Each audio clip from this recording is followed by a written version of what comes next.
Acid suppressive medications are increasingly prescribed for hospitalized patients, although the incidence of nosocomial GI bleeding and the magnitude of potential benefit from this practice are unknown.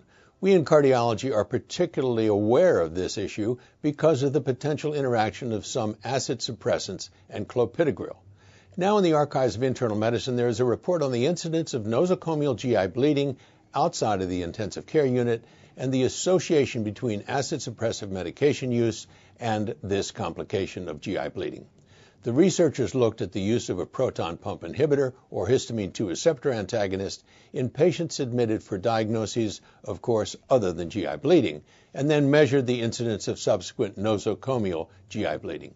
This was a big study, including more than 78,000 patients.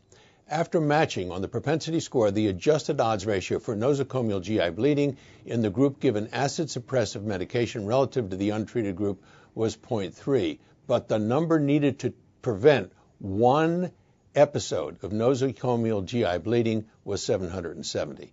Well, the conclusion seems clear. Nosocomial GI bleeding outside of the intensive care unit is a rare phenomenon. The number of patients needed to treat and prevent one case of nosocomial GI bleeding is high, supporting the recommendation against routine use of prophylactic acid suppressive medication in non-critically ill hospitalized patients. I'm Peter Block, and this is a CardioSource Heart Minute.